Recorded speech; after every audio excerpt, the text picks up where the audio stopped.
ओम नमो भगवते वासुदेवाय। ओम नमो भगवते वासुदेवाय। ओम नमो भगवते वासुदेवाय।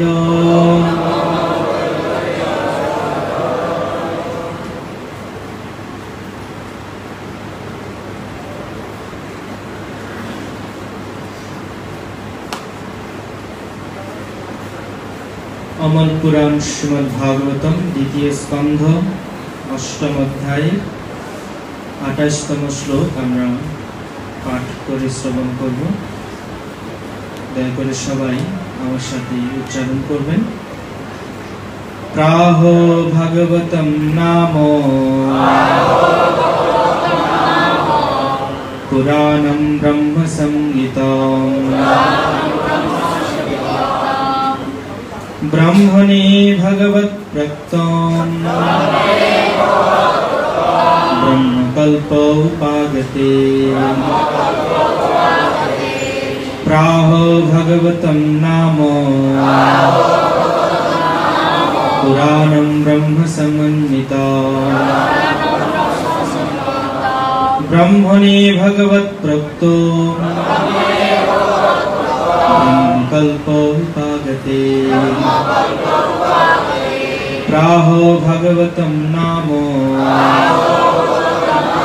पुराणं ब्रह्म समन्वितम् ब्रह्मणे भगवत् प्रक्तम् ब्रह्मकल्पोपागते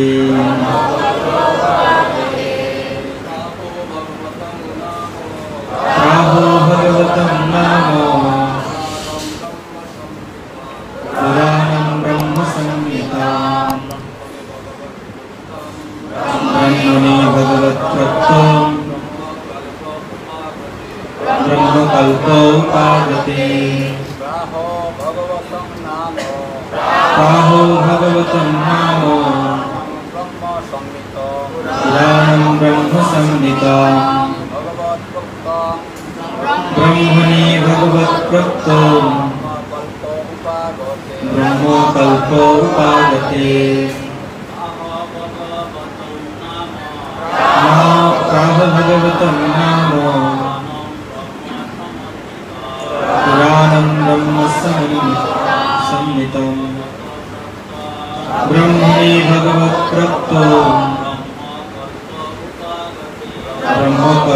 ब्रह्मकल्पोपागते प्राहो भगवतं नाम पुराणं ब्रह्म समन्वितम् ब्रह्मणे भगवत् प्रक्तम् ब्रह्मकल्पोपागते प्राहो भगवतं नाम पुराणं ब्रह्म संहिताम् ब्रह्मणे भगवत् प्रक्तम् ब्रह्मकल्पोपागते। उक्त श्लोकेर शाब्दिक अर्थ प्राह तिनि बोलेछिलेन भागवत भगवत तत्व विज्ञान नाम नाम पुराण पुराण ब्रह्म संहिताम् वेद गर्भ ब्रह्मणे ब्रह्मा भगवत प्रक्तम् परमेश्वर भगवान कर्तृक कथित ब्रह्मकल्पे जे कल्पे ब्रह्मार जन्म हयेछिल उपागते प्रारंभे। अनुवाद सबाई बोलुन।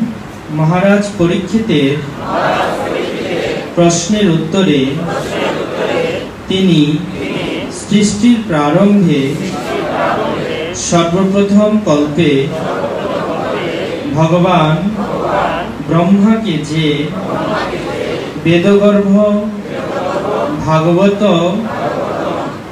নামক পুরাণ বলেছিলেন তা বলতে আরম্ভ করলেন। তাৎপর্য শ্রীল প্রভুপাদ কৃতম। জয় শ্রীল প্রভুপাদ কি। শ্রীমদ্ ভাগবত হচ্ছে ভগবত তত্ত্ব বিজ্ঞান।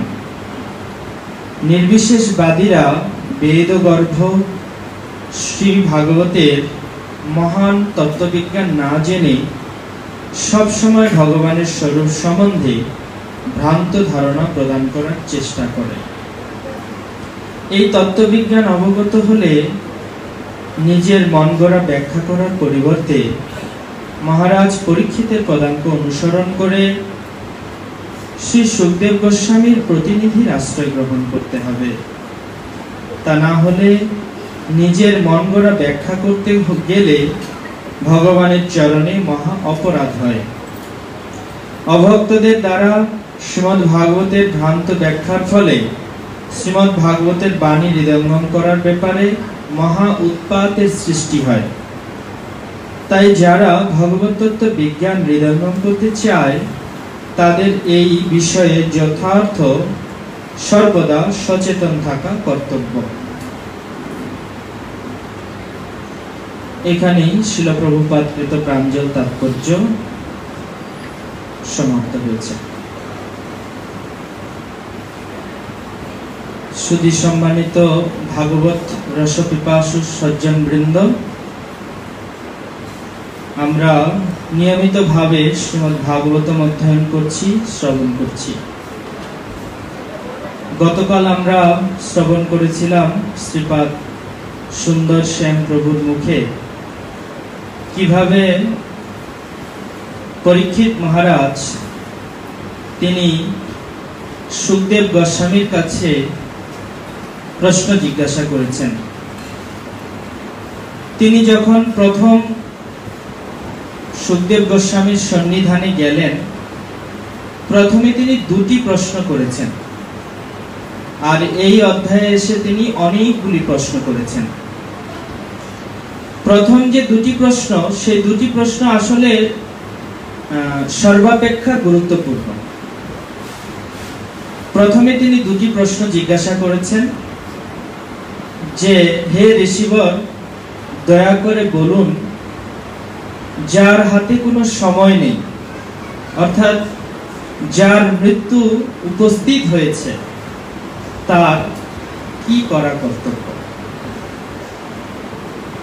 আর সর্বাবস্থায় সকল মানুষের কি করা কর্তব্য?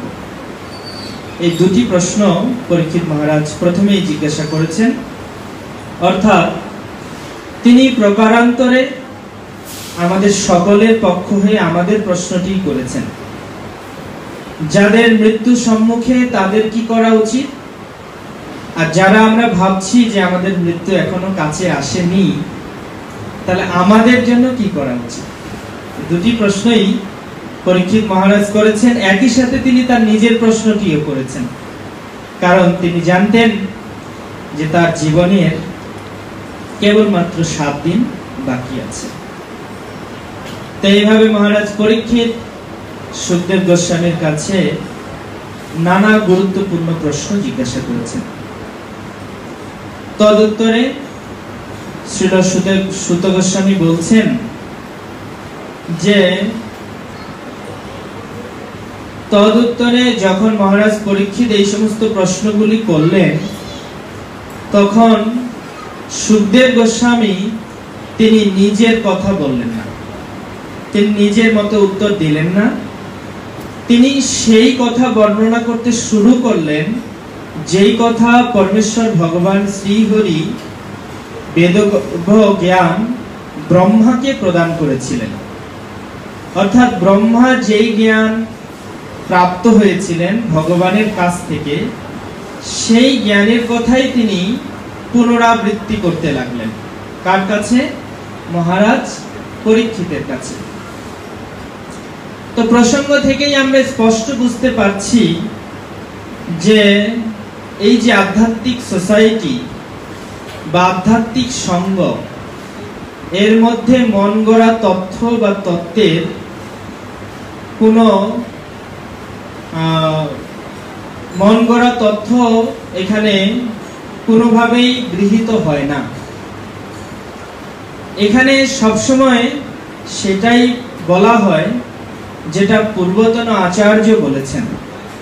ঠিক এখানে আমরা যেমন দেখতে পাচ্ছি যে সরাসরি সুখদেব গোস্বামী তিনিও পরীক্ষিত মহারাজের উত্তর দিতে কালে তার নিজের বক্তব্যটি উপস্থাপন করছেন না। তিনি কোনটি উপস্থাপন করছেন? তিনি উপস্থাপন করছেন যেটা ব্রহ্মাজির সম্মুখে ভগবান উল্লেখ করেছিলেন। তো সেই জ্ঞান হচ্ছে শ্রীমদ্ ভাগবতের জ্ঞান, যেটা আপনারা পরবর্তী অধ্যায়ে চতুশ্লোকী ভাগবত রূপে শ্রবণ করবেন। পরবর্তী অধ্যায়ে ভগবান যেই জ্ঞান ব্রহ্মাজিকে প্রদান করেছিলেন সেই 4টি শ্লোকের অবতারণা করা হয়েছে। তো প্রাহ ভাগবতম নাম পুরাণম ব্রহ্ম সংহিতম,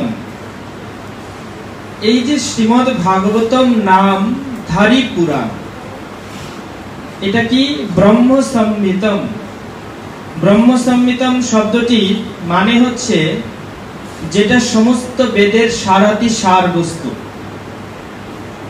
সেই জন্য এখানে ব্রহ্ম সংহিতম শব্দটি প্রয়োগ করা হয়েছে। এবং সেটি কি?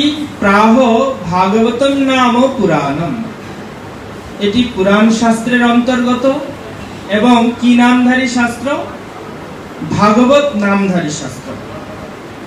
তো ভাগবত সম্পর্কে সনত কুমার সংহিতায় সনত কুমার উল্লেখ করছেন, এই ভাগবত শব্দটির একটা বিশেষ অর্থ রয়েছে। প্রত্যেকটা শব্দের আলাদা আলাদা অর্থ রয়েছে। যেমন তিনি বলছেন, ভা ইতি সর্ববেদেষু, গ ইতি গতিম যস্য দুরত্যয়াহ, ব ইতি বরিষ্ঠম সর্বশাস্ত্রেষু, ত ইতি তত্ত্ব পরম যোগিনাঃ। তো এখানে ভা শব্দের অর্থ বর্ণনা করা হচ্ছে। ভা মানে সর্বেষু বেদেষু। ভা শব্দ দ্বারা শ্রীমদ্ ভাগবতের ভ বা ভা, এই শব্দ দুটি দ্বারা নিশ্চিত করা হচ্ছে যে সমস্ত বেদের সার যে বস্তুটা আলোচনা করা হয়েছে, যেটা ভগবান প্রথমে ব্রহ্মাজিকে প্রদান করেছেন, সেই সার বস্তু হচ্ছে শ্রীমদ্ ভাগবত। এবং গতির যস্য দুরত্যয়াহ, এমনকি যারা অধোগতি প্রাপ্ত হয়েছে এবং এই সংসার রূপী অরণ্যে হারিয়ে গেছে, এই সংসার মায়া মরীচিকার পিছনে ছুটতে ছুটতে পরিশ্রান্ত হয়ে গেছে, এই সংসার থেকে মুক্তির কোনো উপায় অন্ত খুঁজে পাচ্ছে না, তাদের এই দুরত্যয়া সংসার থেকে মুক্তির উপায় স্বরূপ বলা হচ্ছে গতির যস্য দুরত্যয়াহ। এই দুরন্ত সংসার থেকে উদ্ধারের একমাত্র উপায় দুরত্যয়া গতির যস্য, একমাত্র গতি স্বরূপ অমল পুরাণ শ্রীমদ্ ভাগবতম। বরিষ্ঠম সর্বশাস্ত্রেষু, ব শব্দে ভা গ, এরপর হচ্ছে ব। ব শব্দে বোঝানো হচ্ছে বরিষ্ঠম সর্বশাস্ত্রেষু, সমস্ত শাস্ত্রের মধ্যে শ্রীমদ্ ভাগবতমকে সর্বাপেক্ষা বরিষ্ঠ এবং সৎ শাস্ত্র হিসেবে শাস্ত্রে কীর্তন করা হয়েছে। যেমন গরুড় পুরাণে বর্ণনা করা হয়েছে, অর্থে অহম ব্রহ্মসূত্রানাম ভারত অর্থ বিনির্ণয়, গায়ত্রী ভাষ্য রূপেণ বেদার্থ পরিবৃঙ্হিত। এই শাস্ত্র হচ্ছে শ্রীমদ্ ভাগবতম এবং এটি হচ্ছে সমস্ত বেদান্ত সূত্রের তাৎপর্য, এবং এটি মহাভারতের অর্থবিশেষ, এবং এটি গায়ত্রীকে প্রকাশিত করলে, গায়ত্রী মন্ত্রকে ব্যাখ্যা করলে যে ব্যাখ্যাটি বেরোবে সেটাই হচ্ছে এই শ্রীমদ্ ভাগবতম। এবং বেদ অর্থ পরিবৃঙ্হিত, যারা বেদ বুঝতে পারবে না তারা শ্রীমদ্ ভাগবতম অধ্যয়ন করুক, তাহলেই তারা বেদসার হৃদয়ঙ্গম করতে সক্ষম হবেন। তাই এখানে ব শব্দে বরিষ্ঠম শাস্ত্রেষু সর্বশাস্ত্রেষু, সমস্ত শাস্ত্রের মধ্যে বরিষ্ঠ শাস্ত্র হচ্ছে শ্রীমদ্ ভাগবতম শাস্ত্র। ত শব্দে তত্ত্বম পরম যোগিনাম, যোগীরা 1000 বছর ধরে যোগ সাধনার মাধ্যমে যেই পরতত্ত্বকে উপলব্ধি করার প্রয়াসশীল, যেই পরতত্ত্বকে তারা অনেক বছর ধরে চেষ্টা করছে উদ্ধার করার জন্য বা জানার জন্য, সেই পরতত্ত্ব নিহিত রয়েছে শ্রীমদ্ ভাগবতম রূপী শাস্ত্রে। তাই এখানে বরিষ্ঠম সর্বশাস্ত্রেষু তত্ত্বগতম পরম যোগিনাম, সমস্ত তত্ত্বের মূল স্বরূপ শ্রীমদ্ ভাগবতমকে ব্যাখ্যা করা হচ্ছে। তো এই শ্রীমদ্ ভাগবতের জ্ঞান এটি প্রথম ভগবান স্বয়ং ব্রহ্মাজিকে প্রদান করেছেন। কেন কি ব্রহ্মা হচ্ছেন এই জগতের প্রথম জীব। এই জগতের সমস্ত জীব নিচয়ের সাথে এই জগতের প্রকৃতির যে আমরা যা কিছু সৃষ্টিশীল দেখছি, এটা ব্রহ্মার কাছ থেকে সৃষ্টি হয়েছে। যদিও ব্রহ্মা এটার মূল স্রষ্টা নন, ব্রহ্মা ভগবানের দেওয়া উপাদানগুলিকে নিয়ে এবং জ্ঞান নিয়ে সেই সৃষ্টি তিনি করেছেন। ঠিক যেমন আমরা একটা বিল্ডিং তৈরি করি, বিল্ডিংটা যখন আমরা তৈরি করি আমরা এই প্রকৃতি থেকে উপাদান নেই এবং আমরা ইঞ্জিনিয়ারিং বিশ্ববিদ্যালয় থেকে আমরা জ্ঞান নিই কিভাবে বানাতে হবে। তো দুটো যখন আমরা এই জগৎ থেকে কিছু ইট, বালি, সিমেন্ট এই সমস্ত প্রকৃতির উপাদানগুলো নেই এবং ইঞ্জিনিয়ার বিশ্ববিদ্যালয় থেকে আমরা নলেজ নেই, জ্ঞান নেই, দুটো যখন সমন্বয় হয় তখন একটা বিরাট বিল্ডিং বা মন্দির বা এই যে স্থাপত্য সেগুলো আমরা তৈরি করে থাকি। ঠিক তেমনি ভাবে ব্রহ্মাজি যে এই জগৎ সৃষ্টি করলেন, তো তার জন্য প্রথম ভগবান তাকে দিয়েছেন উপাদানগুলি। ভগবান তার দৃষ্টিশক্তির মাধ্যমে মায়া প্রতিক্ষণ করেছেন এবং মায়া বিকৃত হয়ে, মায়া ক্ষোভিত হয়ে তিনি 24টি তত্ত্ব উপাদানকে প্রকাশ করেছেন। এখন শুধু এই যে উপাদান এগুলো থাকলে তো হবে না।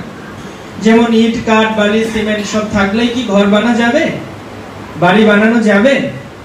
সেটা বানানোর জন্য যার নলেজ আছে, ইঞ্জিনিয়ার, তার সাথে যোগাযোগ করতে হবে, কথা বলতে হবে। তো সেই কারণে ব্রহ্মা এই সমস্ত উপাদান পেয়েছেন, কিন্তু উপাদানগুলো কিভাবে প্রয়োগ করতে হয় তিনি জানতেন না, তিনি এটাকে কিভাবে রূপ দিতে হয় জানতেন না। তখন তিনি 100 দিব্য বৎসর ধরে অধ্যয়ন করেছেন। তপঃ এই শব্দের মাধ্যমে তিনি শুধু অন্বেষণ করেছেন যে আমার জীবনের কারণ কি, কেন আমি এসেছি, আমার কি করতে হবে। এই যে অন্বেষণ বা প্রশ্ন তিনি মনের মধ্যে করেছেন, তদুত্তরে ভগবান তাকে এই দিব্য জ্ঞান প্রদান করেছেন। এই দিব্য জ্ঞানের প্রাপ্ত হওয়ার পর তিনি এই সৃষ্টি করেছেন। তো উপাদান এবং জ্ঞান দুটো সমন্বয়ে তিনি সৃষ্টি কার্য শুরু করলেন। এবং এই জ্ঞান যদি আমাদেরকে প্রাপ্ত হতে হয়, এই জ্ঞান যদি আমরাও সেম ভাবে লাভ করতে চাই, তাহলে শ্রীল প্রভুপাদ এখানে বলেছেন যে এখানে সুখদেব গোস্বামী এবং সুত গোস্বামী যেভাবে পদাঙ্ক অনুসরণ করে তারা তথ্যগুলি উপস্থাপন করছেন, ঠিক সেইভাবে আমাদেরকে পদাঙ্ক অনুসরণের মাধ্যমে এই দিব্য জ্ঞান গ্রহণ করতে হবে। অর্থাৎ পরম্পরা ব্যতীত দিব্য জ্ঞান লাভ করা সম্ভব নয়। শাস্ত্রে আমরা এর অনেক প্রমাণ পাই। যেমন কি পদ্মপুরাণে বলা হচ্ছে, অতো কলো ভবিষ্যন্তি চাত্র সম্প্রদায়িনঃ, কলিযুগের ভবিষ্যতে কেবলমাত্র 4টি সম্প্রদায় বর্তমান থাকবে, শ্রী, রুদ্র, ব্রহ্ম, শনক, ক্ষিতি পাবনঃ। এই জগৎকে পাবন করবে 4টি সম্প্রদায়, শ্রী সম্প্রদায়, রুদ্র সম্প্রদায়, ব্রহ্ম সম্প্রদায় আর সনত কুমার সম্প্রদায়। তো এই 4টি সম্প্রদায় কলিযুগের ভবিষ্যতে কেবল শুদ্ধ সম্প্রদায় রূপে বর্তমান থাকবে। তো জ্ঞান যদি লাভ করতে হয় তাহলে এই 4টি সম্প্রদায়ের অন্তর্ভুক্তই হতে হবে, নচেত সেই দিব্য জ্ঞানের সাথে আমরা লিঙ্ক বা আমাদের সম্পর্ক যোগ করতে পারবো না।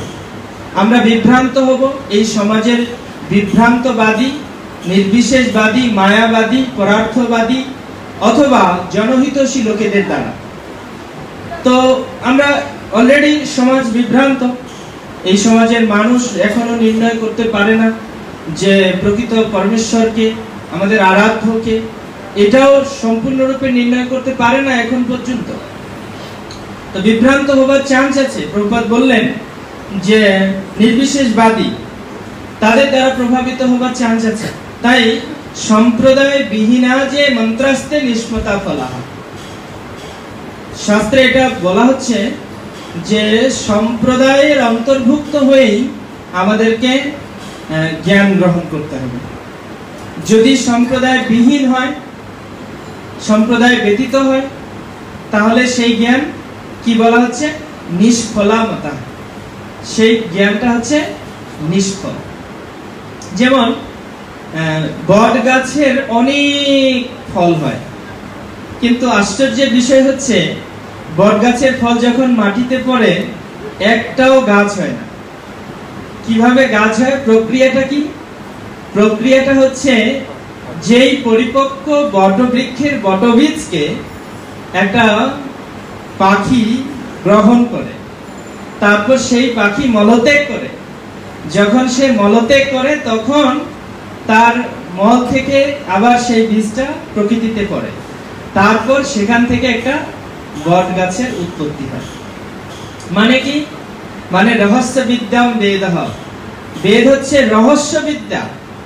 এটা এই গাছ থেকে বটের বীজ পড়লো আর বটের গাছ হয়ে গেল, এরকম ভাবে হয় না। এটা কি করতে হয় না, সেই পরিপক্ক বীজ পাখি খায়, তারপর পাখি বিষ্ঠা ত্যাগ করে, তারপর বটবৃক্ষ হয়। এই জন্য দেখবেন যে এই যে আমাদের স্বামীবাগের বিভিন্ন বিল্ডিং এর মধ্যে দেখবেন বিভিন্ন বটের গাছ আছে বিভিন্ন জায়গায়। তো এখানে তো কোনো বটবৃক্ষ নেই, তাহলে এই কথা থেকে হচ্ছে। আবার দেখবেন যেখানে অনেক বড় বট গাছ, সেখানে নিচে কোনো বটবৃক্ষ নেই। তো বীজগুলো কি পড়ে বটবৃক্ষ হয়? হয় না। পাখি খেয়ে আমাদের এই বিভিন্ন বিল্ডিং এর কোণায় মলত্যাগ করে এবং তার মাধ্যমে বট গাছগুলো জন্মায়। তো ঠিক সেইভাবে এই যে পারমার্থ বিদ্যা বা এই যে ভগবত তত্ত্ব বিজ্ঞান, এটাকে হৃদয়ঙ্গম করার জন্য নির্ভরযোগ্য সূত্র চাই, একটা অথেন্টিক সোর্স চাই। এটা যে কোনো খান থেকে নিলে হবে না। যেমন আজকালকার সময়ে আপনি যদি আপনার যদি ধরুন স্থাপত্যবিদ্যা বিষয়ে যদি আপনার জ্ঞান আপনি প্রকাশ করতে চান, তো কিভাবে আমরা আপনাকে স্বীকৃতি দেব? আপনি হয় বুয়েট থেকে পড়াশোনা করেছেন, তাহলে আপনার ওখানকার ডিগ্রি আছে। আর ওটা পদ্ধতিটা কি যে আপনার নলেজটা সঠিক কি সঠিক নয়? পদ্ধতি হচ্ছে পরীক্ষাই বা গুরু শিষ্যেনা। আপনাকে পরীক্ষা করে দেখা হয়েছে যে আপনার নলেজ ঠিক আছে কিনা। তো পরীক্ষা করে দেখে যখন তারা বুঝতে পেরেছে যে হ্যাঁ আপনার ঠিক আছে, তখন তারা আপনাকে সেই সার্টিফিকেট দিয়েছে। তো আধ্যাত্মিক জগতেও তাই। আধ্যাত্মিক জগতে এই জগতে যে পরীক্ষার প্রসেস এসছে, এটা তো আধ্যাত্মিক জগৎ থেকে এসছে। এটা পুরানা যুগ থেকে পরীক্ষার প্রসেস। যেমন ধরুন কোনো গুরুদেব শিষ্যকে একটা তথ্য বললেন, এখন শিষ্য সেই তথ্যটা যথাযথ হৃদয়ঙ্গম করেছে কিনা এটা কি করে বোঝা যাবে? এটা বোঝা যাবে গুরুদেব সেই শিষ্যকে পরীক্ষা করবেন। পরীক্ষার মাধ্যমে বোঝা যাবে তার নলেজটা ঠিক হয়েছে কিনা, এটা যথাযথ কিনা। তাই নীতি হচ্ছে পরীক্ষাই বা গুরু শিষ্যেনা। শিষ্য দেখবে যে তার গুরুদেব সৎ কিনা, সোসাইটি সঠিক কিনা, পরম্পরা ঠিক আছে কিনা। আবার গুরু দেখবেন যে আমার ছাত্র যাকে আমি শেখাতে চাচ্ছি তিনি আমার বিদ্যাটা যথাযথ রূপে রপ্ত করেছেন কিনা। শুধু কোনো একটা ভর্তি হলেই তো হয় না, ভর্তি হওয়ার পর আবার সেখান থেকে পাস করতে হয়। ভর্তি হলে তো হবে না। তো অনেকে ভর্তি হয় কিন্তু পাস হয় না। পাস হতে হবে। পাস করার জন্য আমাদের প্রক্রিয়া রয়েছে, নিয়মিত অনুশীলন করতে হবে। নিয়মিত অনুশীলন করতে করতে আমরা এই বিষয়ে অভিজ্ঞতা অর্জন করতে সক্ষম হব। তার মানে একটা নির্ভরযোগ্য সূত্র চাই, একটা অথেন্টিক সোর্স চাই, যেখান থেকে আমি ভগবত তত্ত্ব বিজ্ঞান সম্বন্ধে জানব। আজকালকার জগতে দুটো জিনিস ব্যাপারে বলা হয় যে জ্ঞানের মানুষের অভাব নেই। একটা হচ্ছে কি, যদি আপনার কোনো রোগ হয়, তা আপনি যদি কারোর সাথে শেয়ার করেন যে আমার এই রোগটা হয়েছে, তাহলে আপনি দেখবেন যে মুহূর্তের মধ্যে অনেকগুলো ডাক্তার আপনার চারপাশে রয়েছে। তারা আপনাকে বলবে এই চূর্ণ খান, এই জল খান, এটা ওষুধ খান, ওইখানে এই ওষুধ আমি খেয়েছি, ভালো হয়েছি, নানা ধরনের অ্যাডভাইস আপনাকে দেবে।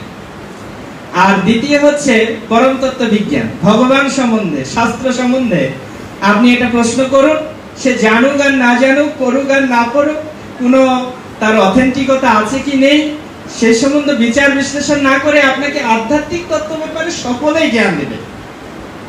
তো দুটো বিষয় এই জগতে হচ্ছে সস্তায় পাওয়া যাচ্ছে, আর এই দুটো বিষয়ই সব থেকে বেশি বিভ্রান্তিকর পরিস্থিতিতে রয়েছে। তাই শ্রীল প্রভুপাদ এখানে তাৎপর্যে উল্লেখ করেছেন যে মায়াবাদীদের সেই বিভ্রান্তিতে পড়া উচিত নয়, তাদের থেকে সেফ থাকা উচিত। এবং কোথা থেকে আপনি গ্রহণ করবেন, এবং পরম্পরা প্রাপ্তমি মম রাজস্বয় বিদু সকালীনেহ মহতা জগনস্থ পরন্তপ। প্রভুপাদ সেটারই পুনরাবৃত্তি করছেন। কৃষ্ণ বলেছেন ভগবত গীতাতে যে জ্ঞান অর্জন করতে গেলে এবং পরম্পরা প্রাপ্তম, জ্ঞানটা কিভাবে নিতে হবে। আমি পুরাকালে এই জ্ঞান সূর্যদেব বিবস্বানকে দিয়েছিলাম, বিবস্বান সেই জ্ঞান পরবর্তীকালে মনুকে দিয়েছিল, মানব জাতির পিতা মনুকে দিয়েছিল, মনু ইক্ষ্বাকু অব্রবীত, ইক্ষ্বাকুকে দেওয়া হয়েছিল। এইভাবে পরম্পরা চলছে। কালক্রমে পরম্পরা যখন ছিন্ন হয়ে গেছে, জগনষ্ট পরম তপঃ, আমি পুনরায় সেই যোগ স্থাপনের জন্য তোমাকে সেই দিব্য জ্ঞান উপহার দিচ্ছি। তাকে অর্জুনকে। তো ভগবান এই নীতি ভগবত গীতাতে প্রদর্শন করে গেছেন যে জ্ঞান গ্রহণ করতে গেলে পরম্পরার লিঙ্ক থাকা দরকার। লিঙ্ক ছাড়া শক্তি প্রকাশিত হয় না। আপনারা জানেন যে এই যে আমরা ইন্টারনেট ব্যবহার করছি সারা দেশব্যাপী, আমাদের কাছে মনে হচ্ছে এটা একটা ইথারীয় মাধ্যম, এর কোনো লিঙ্ক নেই, তার নেই। কিন্তু অদ্ভুত বিষয় হচ্ছে এক দেশ থেকে আরেক দেশে যখন ইন্টারনেট সরবরাহ করা হচ্ছে, সেটা কিন্তু তারের মাধ্যমে, এবং সেটা সমুদ্রের প্রসেসে আসে, সমুদ্রের মাধ্যম হয়ে এই দেশে আসে। তারপরে কোনো নেটওয়ার্ক আমরা পাচ্ছি, এটা কিন্তু ইথারীয় মাধ্যম ইউজ করছি, কিন্তু তার জন্য একটা রাউটার, একটা নির্দিষ্ট গণ্ডির সীমারেখার একটা সীমাবদ্ধতা রয়েছে।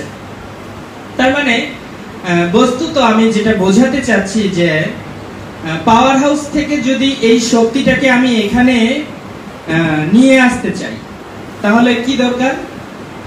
একটা ইলেকট্রিক তার দরকার, যেটা কি বিদ্যুৎ পরিবাহী, মানে ধরুন এই তামা ইত্যাদি, যেটা বিদ্যুৎ পরিবাহী। তো ভগবত তত্ত্ব বিজ্ঞান অর্জন করার ক্ষেত্রেও লিঙ্ক দরকার, ভগবত তত্ত্ব বিজ্ঞান অর্জন করার ক্ষেত্রেও মাধ্যম দরকার। আর সেই মাধ্যমটা হচ্ছে গুরু পরম্পরা। গুরু পরম্পরা ব্যতীত সম্ভব নয়। গুরু পরম্পরা ব্যতীত তথ্য জানা যেতে পারে, কিন্তু সেই তথ্যটা সঠিক না হতে পারে, এটা মনোধর্ম প্রসূত নিজের ব্যক্তিগত জল্পনা কল্পনা, নিজের ব্যক্তিগত জল্পনা কল্পনা।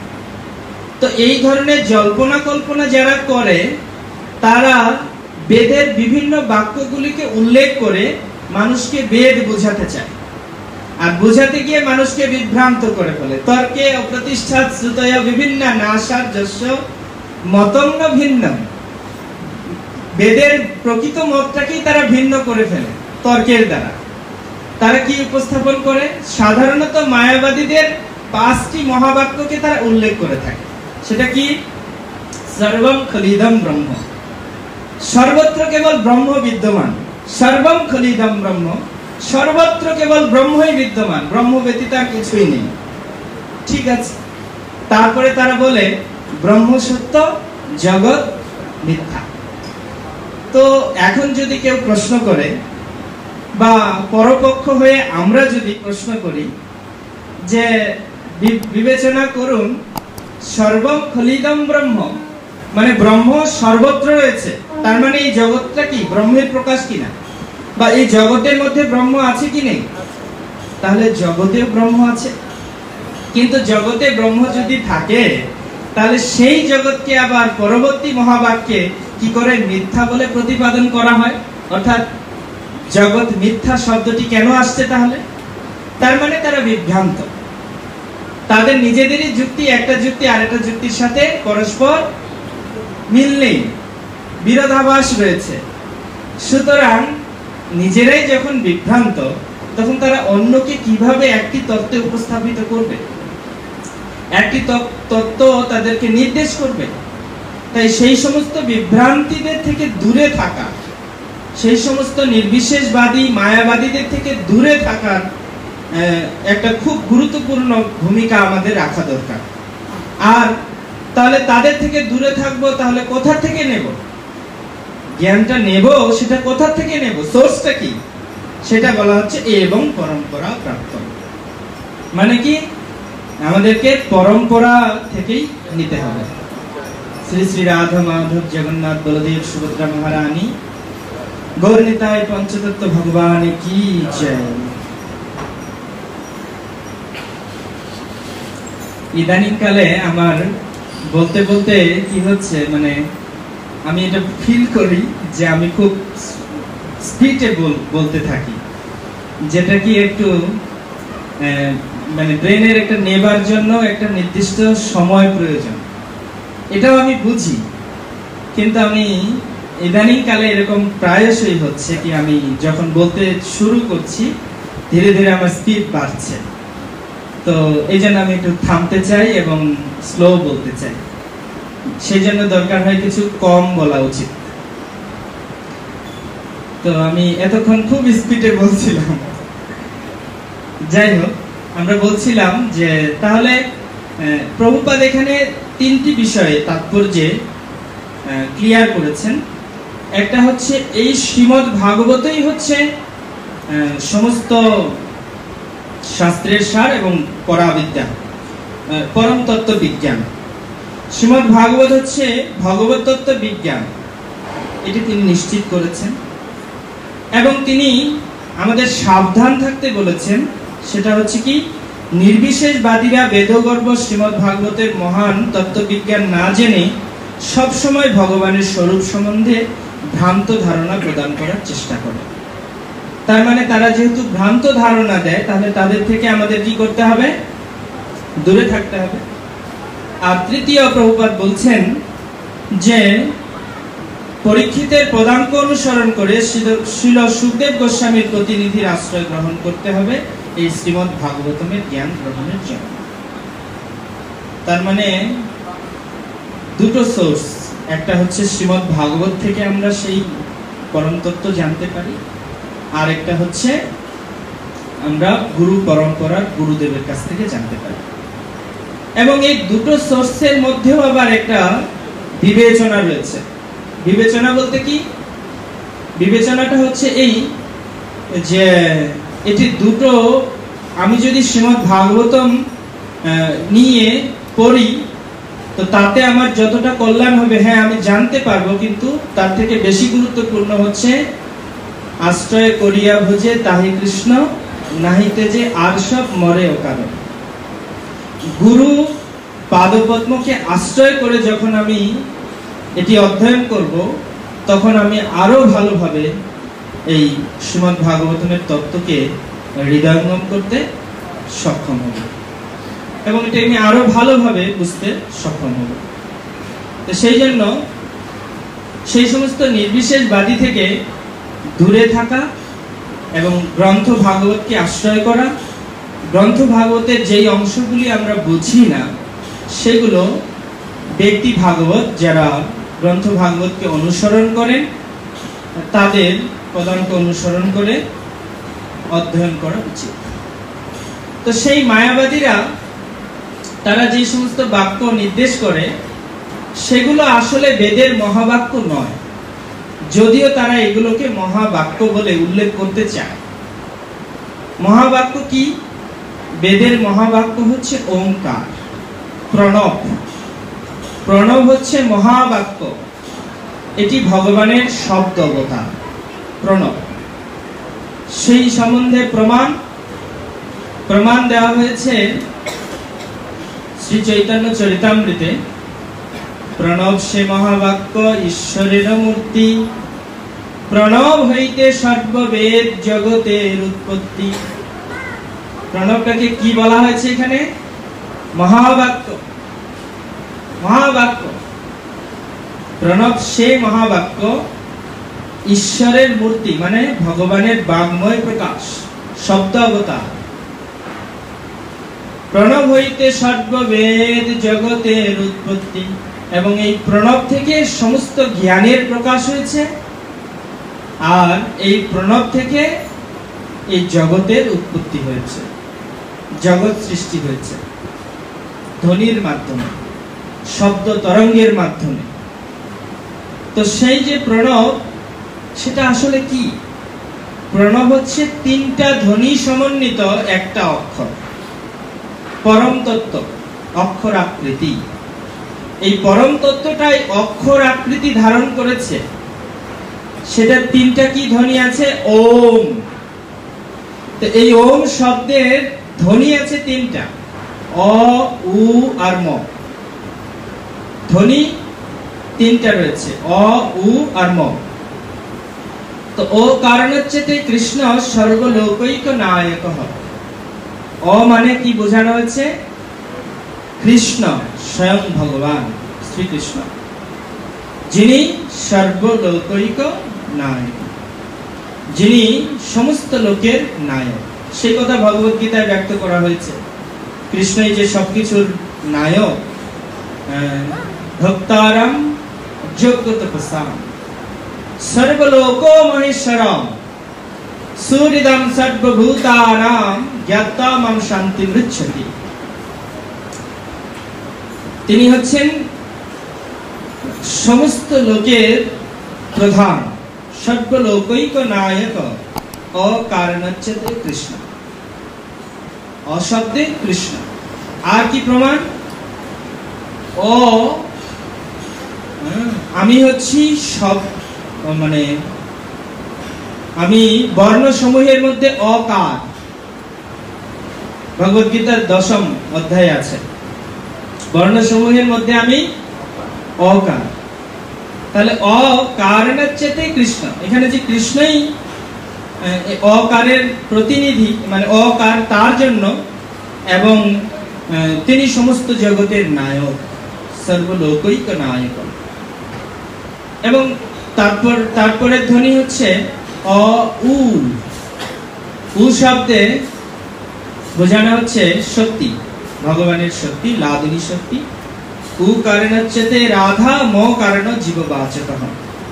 জীব গোস্বামী তার ক্রম সন্দর্ভে উল্লেখ করেছেন যে উ কারণটা হচ্ছে, উ শব্দটার মাধ্যমে ভগবানের শক্তিকে বোঝানো হচ্ছে। তো মূল শক্তির আধার বা আশ্রয় হচ্ছেন শ্রীমতী রাধারানী। আর ম কারণ জীববাচক, আরেকটা শব্দ রয়েছে ম, যেটা জীব নিচয়ের সম্বন্ধে বলা হচ্ছে। জীব হচ্ছে ভগবানের তটস্থ শক্তির অন্তর্গত। এই জীব সমূহকে উল্লেখ করে ম ধ্বনিটি এখানে যুক্ত করা হয়েছে। তো এইভাবে ওম, এটি হচ্ছে প্রকৃতপক্ষে বেদ শাস্ত্রের মহাবাক্য। এই মহাবাক্যকে পরিত্যাগ করে নির্বিশেষবাদীরা তারা এমন কিছু মহাবাক্যকে সিলেকশন করেছে যার মাধ্যমে নিজেরা ভগবান হওয়া যায়, নিজেদেরকে পরম ব্রহ্ম, নিজেদেরকে ব্রহ্ম অথবা নিজেদেরকে ভোক্তা হিসেবে জাহির করা যায়। তো এই দিক থেকে বিবেচনা করলে একজন অসুর আর একজন নির্বিশেষবাদীর মধ্যে কোনো পার্থক্য আছে কি? নেই। কেন পার্থক্য নেই? কারণ হচ্ছে একজন অসুর তিনিও ভাবেন আমি হচ্ছি ভগবান। এক্সাম্পল, হিরণ্যকশিপু, উনি ভাবছেন আমি ভগবান, যদিও উনাকে ভগবান হওয়ার জন্য আরেকজনের বর নিতে হয়েছে, ধার করা শক্তি অর্জন করে ভগবান হতে হয়েছে। কিন্তু ভগবানকে কখনো শক্তির জন্য কারোর কাছে ধার করতে হয় না।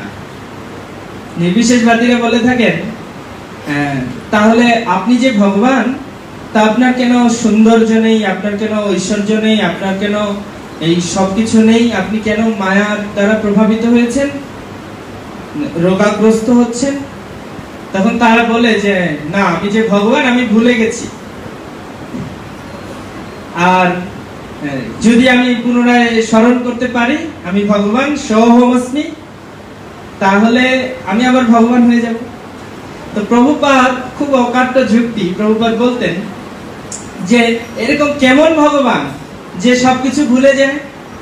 অর্জুনকে যখন বক্তব্য রাখছেন, অর্জুন বলছে দেখো তোমার আমার জন্ম একই সাথে হলো, তো তুমি বলছো যে তুমি নাকি সূর্যদেব বিভীষণকে জ্ঞান দিয়েছো, এটা কি করে সম্ভব হলো? তো ভগবান বলছে দেখো দেখো তুমি সবকিছু ভুলে যাও, আমি কিছুই ভুলি না। তো প্রভুপাদ বলছেন ভগবান তো কিছু ভুলেন না, তাহলে তুমি যদি ভগবান হবে তাহলে তুমি কেন ভুলে গেছো? তো মায়াবাদীদের যুক্তিকে প্রভুপাদ এভাবে খণ্ডন করতেন। তো ভগবান তিনি হচ্ছেন সর্বজ্ঞ, তিনি কোনো কিছুই কখনো ভুলেন না।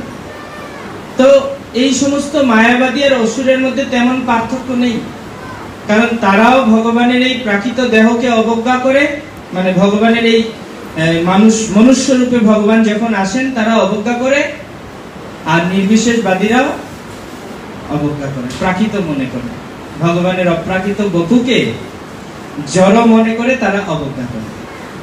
সে দুজনেই অবজ্ঞা করে, আবার দুজনেরই ইন্টারনাল ভাব বা চিন্তাটা একই রকম। হিরণ্যকশিপু ভাবছে আমি ভগবান, আমি কর্তা, সবকিছুর মালিক, আমাকে মানতে হবে। আবার একজন ব্রহ্মবাদী বা মায়াবাদী বা নির্বিশেষবাদী, তারাও ভাবেন কি অহম ব্রহ্মস্মি, আমি তো ব্রহ্ম, আমি তো সেই সোহমস্মি, আমি তো সেই, কিন্তু আমি ভুলে গেছি।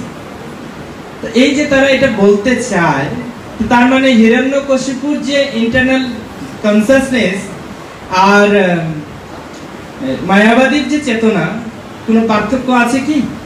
দেখা যাচ্ছে পার্থক্য নেই। গতি, তাদের গতিটা কি? শাস্ত্রে গতি সম্পর্কে বর্ণনা করা হচ্ছে। যে সমস্ত অসুরেরা ভগবানের হাত থেকে নিধন হয়, তাদের গতিটা হচ্ছে কি, তারা ঈশ্বর সাযুজ্য প্রাপ্ত হয়, মানে কি ভগবানের শরীরে বিলীন হয়ে যায়। আর যারা ব্রহ্ম নির্বিশেষবাদী তারাও কিন্তু এই ব্রহ্ম সাযুজ্যে বিলীন হয়ে যায়। তার মানে দুজনেরই এক হয়ে যাবার বাসনা। তো একজন অসুরের যে গতি, একজন নির্বিশেষবাদেরও সেম গতি। তাহলে কি পার্থক্য হইল? পার্থক্যটা হচ্ছে একজন অসুর আর একজন হচ্ছে তথাকথিত আধ্যাত্মবাদীর মতো দেখতে, দেখতে সাধু, সমাজের পরিচালক, সমাজের গুরু, কিন্তু ভণ্ড। এটাই হচ্ছে পার্থক্য। তার দ্বারা সমাজের মানুষ বিভ্রান্ত হচ্ছে, আর এই বিভ্রান্ত সমাজকে মুক্ত করার জন্য শ্রীল প্রভুপাদ ইংরেজি ভাষায় শ্রীমদ্ ভাগবতম অনুবাদ করলেন এবং তিনি এটি পাশ্চাত্য দেশে নিয়ে গেলেন। তদ্বাগ বিসর্গ জনতাগ বিপ্লব যস্মিন প্রতি শ্লোকম অবদ্ধাবতি অপি নামানি নস্তস্য যশঙ্কিতানি যৎ শৃণ্বন্তি গায়ন্তি গীর্ণন্তি সাধুগণ। এই শ্রীমদ্ ভাগবতমের বাণী, এটি পাপ পঙ্কিলময় এই যে বিভ্রান্ত সমাজ, এই বিভ্রান্ত সমাজের কাছে এক আলোক দিশারি এবং জনতাগ বিপ্লব, এটি একদিন জনতার মধ্যে বিপ্লবের সূচনা করবে। শ্রীল প্রভুপাদ সেই বিপ্লবের সূচনা করে দিয়েছেন এবং বিশেষ করে এই ভাদ্র মাসে, ভাদ্র পূর্ণিমা আগত, এই মাসে শ্রীমদ্ ভাগবতের বাণী সর্বত্র ছড়িয়ে দেওয়া হচ্ছে। পরমারাধ্য গুরু মহারাজ শ্রীল জয়পতাকা স্বামী গুরু মহারাজ সেদিন উল্লেখ করেছিলেন যে কিভাবে বৈশেষিক প্রভু হচ্ছেন আমাদের ইসকনের একজন গুরু, শ্রীল প্রভুপাদের ডিসাইপল। উনি গৃহস্থ ভক্ত, কিন্তু তিনি হচ্ছেন গুরু, ইসকনের একজন শুদ্ধ ভক্ত। তো তিনি এই আইডিয়াটা জিবিসিতে উল্লেখ করেছেন যে আমরা কত হাজার 125,000 ভাগবতের সেট সবার কাছে ছড়িয়ে দেব। এই তো জনতা আগম বিপ্লব জনে জনে পৌঁছে যাচ্ছে এবং মানুষের বিভ্রান্তি নিরসন হচ্ছে, মানুষ বুঝতে পারছে প্রকৃত শাস্ত্রের মর্মার্থটি কি। তাই আপনারা আমার সাথে কীর্তন করুন, প্রভুপাদের পথ বাইরে কলিকালে মায়া ভাই। 9টা বেজে গেছে, প্রশ্ন উত্তর করা ঠিক হবে কিনা? হ্যাঁ, যদি শর্ট প্রশ্ন কারোর থাকে আমরা কিছুক্ষণ